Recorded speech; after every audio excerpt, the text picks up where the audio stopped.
about 10 p.m., and I was on my way to Denver. I was sitting in the club car, minding my own business, happily cheating myself at solitaire. Blackjack on the red queen, the red deuce on the red tray, and I hoped she didn't notice me.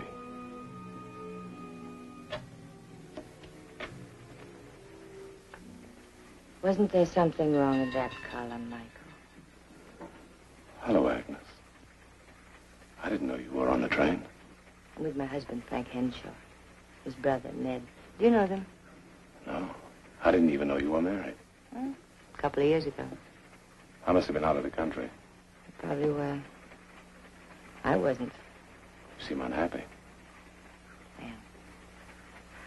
Now that I met you again, everything's going to be all right. Mike, we're all in trouble. Want to talk to you. The last time I talked to you, you forgot to tell me the roulette wheel was crooked. Oh, forget about that. That was a long time ago. Gin rummy? 25 cents a point. Go ahead, cut the deal.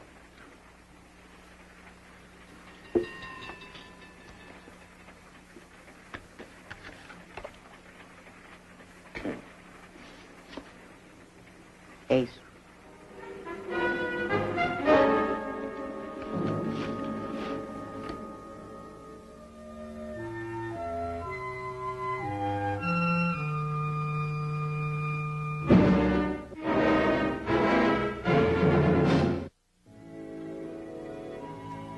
I love trains, ships, and planes, except for one thing. You can't get off them when you want to. Agnes and I had been playing gin for about half an hour when her husband and brother-in-law joined us. Frank, brother Ned. Well, I didn't know you knew my wife, Lanyard. It was a long time ago. I've heard about you. From Agnes? No, she's never mentioned your name, have you? No. She mentioned your name to me. She said you live by your wits. I do. Doesn't everybody? Who has any wits to live by? Oh, don't pay any attention to Ned. That's how he is. Obviously. Could I talk to you? I'm here. Well, I mean, let's talk in private in our drawing room. How far is it? 3 cars ahead. That's too far. If we must talk, let's go to my room. It's in the next car. Oh, it's a family conference, huh? All right, come on. The Henshaws told me their terrible problem. Their father, who lived in Denver, had just died. He was worth a fortune. They wanted it. It sounded almost too simple. There's something here I don't quite understand. You mean your father died without leaving a will? Oh, no. He left a will. He left everything he had to the housekeeper, Mrs. Kimbo. A woman that had been taking care of him for 15 years. Oh, that's simple enough. What's the difficulty? Well, a will can be broken, you know. Definitely. Senility? Undue influence? The will wouldn't be worth the paper it was written on. Oh. You'd like to break the will, huh? I'm sorry, gentlemen. This isn't in my field. Let's forget it, huh? Wait a minute, Michael. You're not getting the whole story. The point is, we know Benjamin Henshaw had $250,000, but there isn't a cent left. Well, old Benjamin seems to have been quite a spendthrift. Well, my father never spent a nickel unless he got value received. Until I was 16, my allowance was 25 cents a week. But not that he was a miser, he wasn't. But when he died, he must have had every penny he ever made, plus interest. I wonder if you Henshaws could be a little clearer about what's on your minds. Look, Mike, he left everything he had to the housekeeper, Mrs. Kimbo. A house that isn't worth the money it would cost to burn it. Furniture you couldn't give away. And that's all. What about the money he was supposed to have had? Oh, frankly, we don't know where it is. That's why we're talking to you. Look, if you want to break a will, go to court, huh? Wait a minute, Mike. We're only interested in the money. The old dame can have what's left. My father took his money out in dribbles. In 10s, in 20s, in 50s. But we don't know where he put it. I imagine you tried to find out, even before he died, huh? Well, he never spent it on anything, not on jewels or cars or women. What happened to it? $250,000? Approximately. Mike, maybe more. I see. If you find the money, you'll cheat the housekeeper and divide it among yourselves, huh? Well, I'm not sure that I like the way that you put it, but that's about it. Mr. Henshaw. Agnes. Mr. Henshaw. In a repulsive way, your problem appeals to me. Of course, Mr. Lanyard, we don't expect you to help us for nothing. We'll talk about that later. In the meantime, would you mind leaving? I'd like to catch up on some sleep.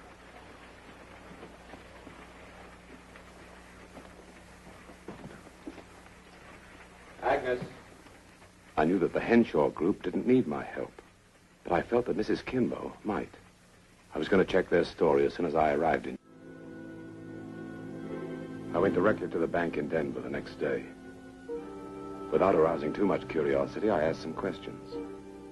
I learned a great deal. I learned that old Benjamin Henshaw had, quietly over the years, withdrawn at least $250,000. And that no withdrawal was ever for more than $50.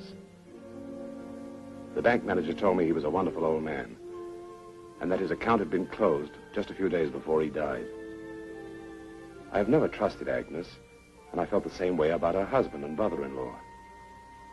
My next visit was going to be with Mrs. Kimbo, because I had a hunch that she didn't know that perhaps she had inherited a fortune.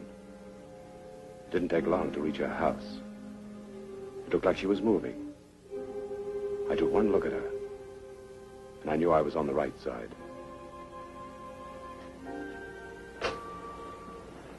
Hello. Hello? Moving? No. Not yet, anyways. Who are you? My name's Lanyard. Michael Lanyard. One of the family? No.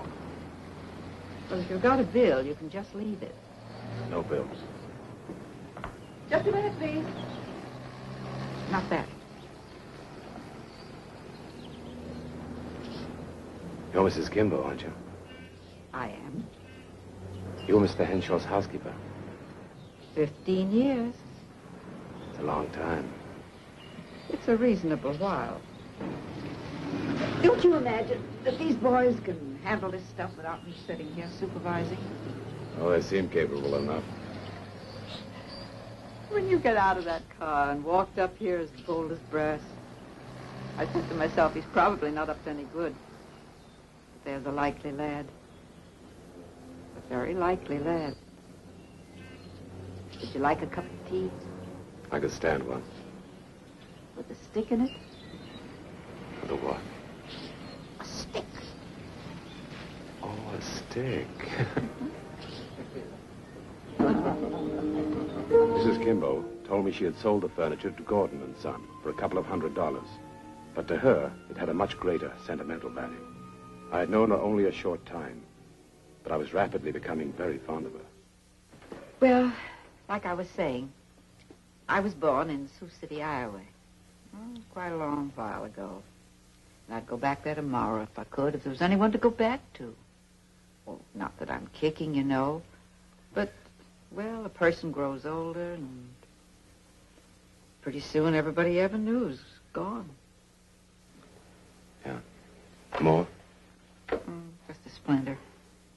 After all, this is a special occasion, isn't it? A special occasion? Yeah, I guess you could call it that. Salud de pesetas. Salud y What's that? Spanish. Salud, health, pesetas, money.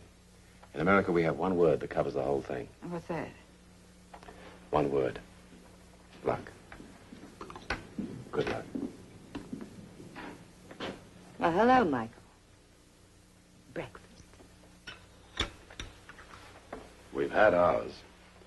Did you bring yours with you? Mrs. Kimbo, this is Agnes Henshaw. How do you do? Hello. Agnes would like to know what became of her father-in-law's money. What money? Well, he never had any money. Leastwise, not more than $50 at a time, and usually less than that. I love you, Michael. Oh, I'm sorry, Agnes. Mrs. Kimbo and I are that way about each other. Aren't we, Mrs. Kimbo? I guess we are. What happened to all the furniture? Oh, the furniture? Oh, we sold the furniture. You find us in these humble circumstances because this is all that's left. A bed, table, stove. Oh, and a sink. We'll get along, won't we, Mrs. Kimbo? Oh, I guess we'll get by.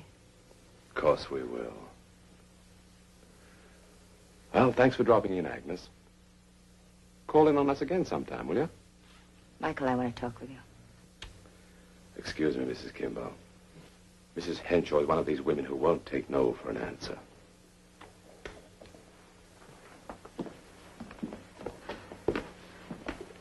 Not very amusing, Michael. You're not a very good audience, my sweet. $250,000 doesn't mean much either. Oh, but it does. You found it already. No. And you let the furniture get away. Mike, how'd you know one of the cushions wasn't stuffed with all that money? Is that where you think it is? Well, it could be, couldn't it? Possibly. It might just as possibly be buried in the backyard. She told you that? Mike, did she tell you that? It's sad, isn't it, an empty house? Sad and empty. You can tell where the furniture was placed by the marks on the floor. The sofa was over here. Michael, will you please answer me? Oh. Mrs. Kimbo kept a clean house. Will you please tell me what did that old fool do with the money? Did she tell you? Why don't you and your husband and your brother-in-law try digging in the backyard? Is it there? Did he bury it? Oh, Mike, don't be a fool. I've been many other things. Why not a fool? If you find that money, we can go away together. I'm not in love with Frank. He bores me. In a way, Agnes, you bore me, too. Oh, Michael, I need the money. Does that mean anything to you? Not particularly. I suppose it could mean something to Mrs. Kimbo. Well, well. What is this, a love scene? Or a double cross? I thought I told you to wait for me at the hotel. Frank, I had an idea. Well, I got an idea, too. Now get out of here. Now, that's for you, Lanyard.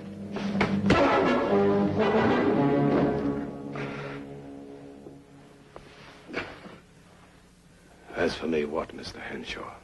You're through. We don't want your help. Oh, you don't want my help, huh? Well, that's a pity, because you're going to get it, whether you like it or not. Of course, you might not call it help.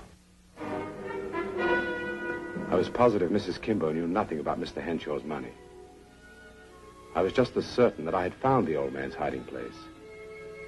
I was, however, wondering how I could make sure that none of the Henshaws took it away from her when she asked, Why did you come here today? well, I know it won't make any sense to you, but I thought perhaps you might need me. You're a very wise young man. But tell me, was I to need your help or your sympathy? Well, perhaps a little of both. Well, Mr. Lanyard, I've walked around the house with you. I've listened to the conversation between you and Mr. Henshaw's daughter-in-law. And I've tried to understand you because I think you're a very trustworthy man. Now, let's stop fussing. What do you really want? I'm glad you asked me. Tell me about Mr. Henshaw.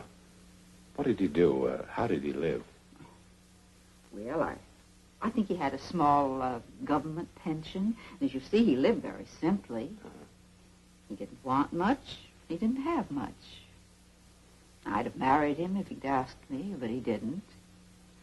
But I know that he'd never left this house and the furniture to me if he hadn't liked me. What was he like? Oh, he was a big man. Handsome, ruddy-cheeked, wonderful head of white hair. You'd never expected him to die the way he did. So suddenly, in a minute. He was an active man, too. Around the house, I mean. Always doing something like reupholstering the furniture, digging in the garden, papering a room, painting. He just had to be doing something. You'd never have thought he'd died the way he did. What did he think of his sons? Well, they were the only real family he had, you know. Frank, the eldest son, he didn't like very much. But the younger one, Ned, he didn't like at all. There was nothing really between them, and I think I tried to make up for it. I tried to make him happy. I think that's what you probably did.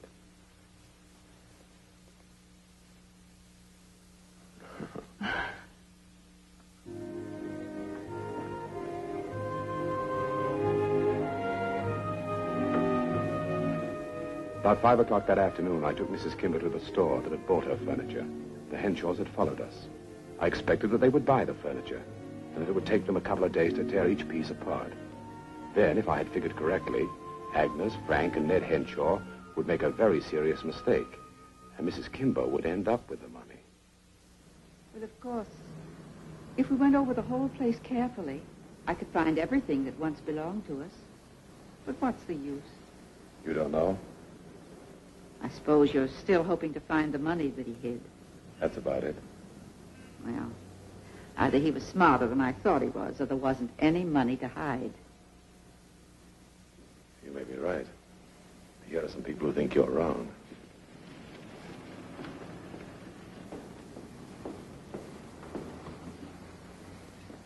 Living by your wits, Lanyard? Now, where's the furniture you sold? Here, there, all around the place. Can you show us? Mrs. Kimber's feet are tired. Aren't they, Mrs. Kay? Yes, they are. We don't need her, Frank. I'd recognize every bit of Father's furniture. I'm sorry, but I'm afraid we're closing. Well, you can stay open while we buy back the entire contents of an 8-room house, can't you? You mean it? You want to buy all that furniture? All of it? That's right. But we won't keep you very long either. It's quite all right. I'll tell the manager. I'll get my sales book. We seem to be in the way, Mrs. Kay. Shall we go? Good hunting, friends. We're wise to you. You're not going to double-cross us. You were always smart, Agnes.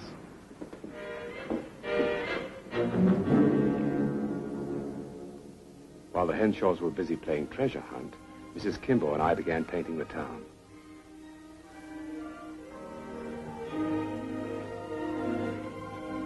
We dined together.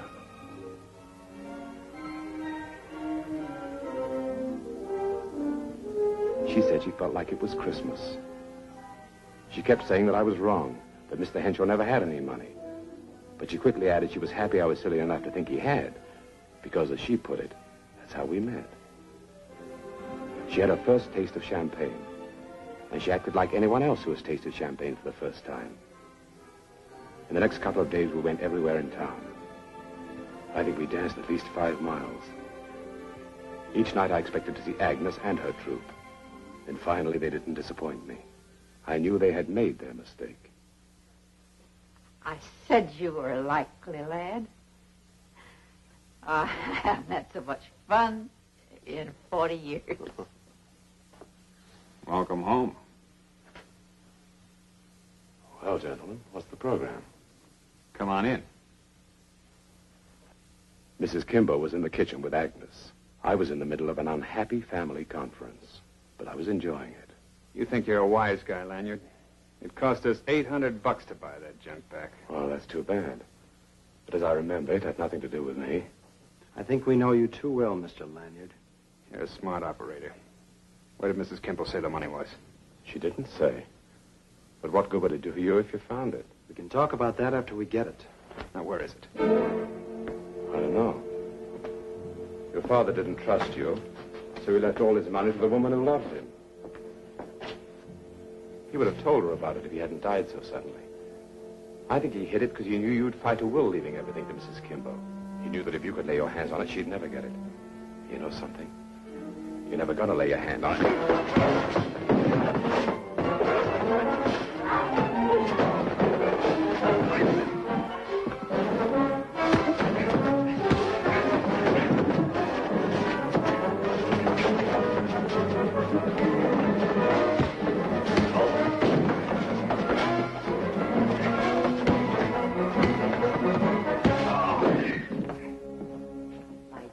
Brave men. Oh, Mr. Lanyard, are you all right? This man's hurt. Oh, I'd better get a doctor. Much better just to call the police. What? What do you mean? I think they'd be interested in assault with a deadly weapon. As for you, Agnes, you're an accomplice. Lanyard, we made a mistake. I'm sorry. Can't we forget it? Should we make a deal, Mrs. Kay? All right, we need a letter from you and Ned waiving all claims to your father's estate. We want one from you too, Agnes. Mrs. Kay, we're about to become the rich woman old Benjamin intended.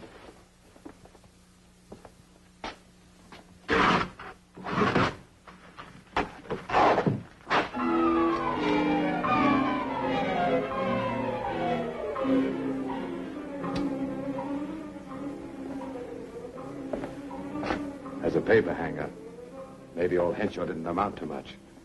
But as a banker, he was the greatest paper hanger that ever lived.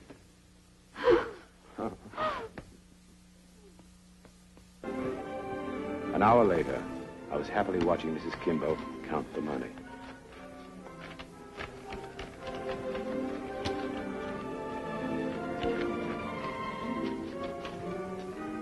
Another 1,000.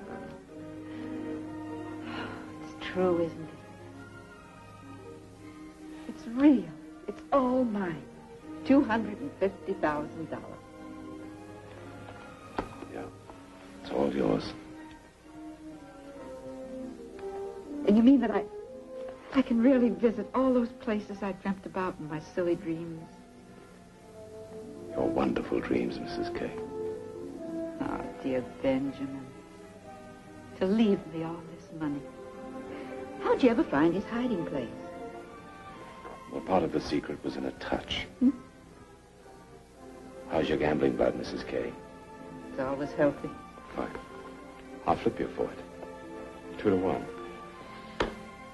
Tails. Well, I'll take heads. Heads it is. Oh.